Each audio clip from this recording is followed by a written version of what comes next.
Today we're discussing something interesting, garbage.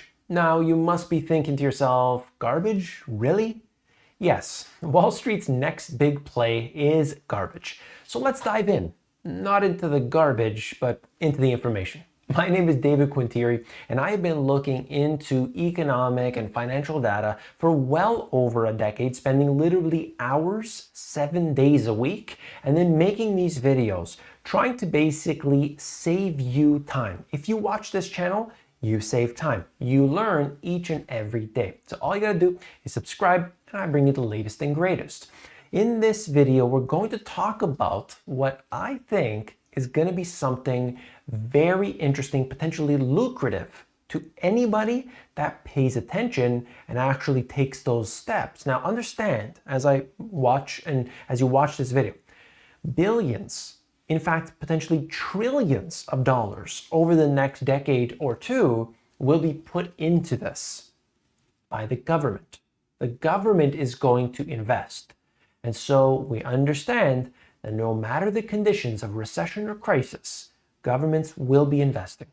Landfill firms are tapping into sustainability, turning trash into treasure and boosting shares. Major players like Waste Management and Republic Services have seen record highs since President Biden signed the climate tax and healthcare bill last year.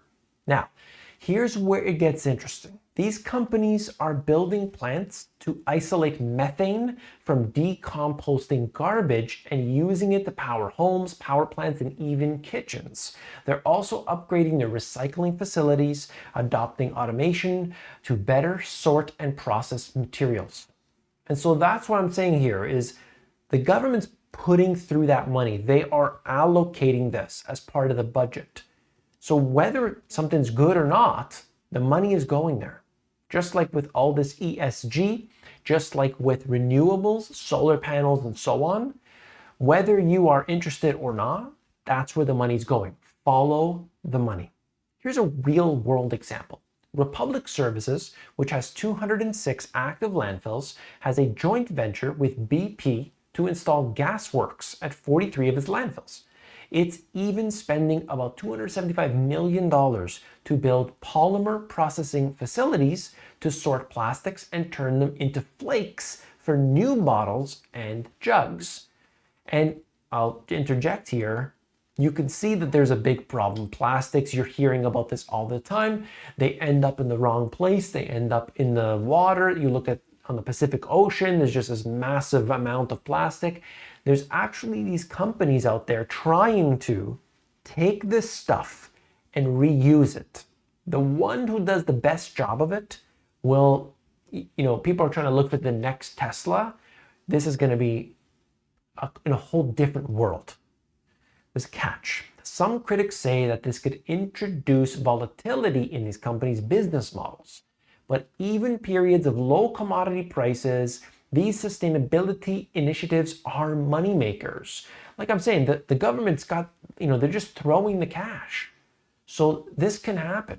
This can actually be something that as long as it works, at a decent level, there's going to be more money going in. Waste Management, a firm that operates over 250 landfills, is investing heavily to expand its trash, gas, and recycling business. They're automating their recycling facilities, increasing the recovery of reusable materials by 25% by 2025, and replacing hard-to-fill jobs with optical sorters. And all of this stuff, the numbers, I think it's less significant than the fact that just a trend. All right. Optical sorters use infrared cameras to spot valuable materials and separate them using bursts of air. This tech not only improves recycling efficiency, but also fetches higher prices for cleaner and better sorted materials. This is a business, okay? You got to realize this. The numbers? Well, Waste Management expects these recycling investments to add $240 million to its bottom line over the next 4 years. And I think that will take time to go more and more, but that's just one company, okay?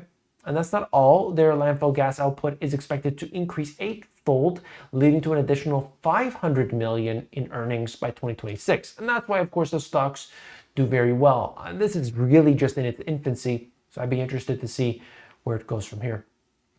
Now, of course, this was all sparked by last year's climate bill, which sweetened the economics of trash gas. What do you think about this? Do you see what I'm saying here?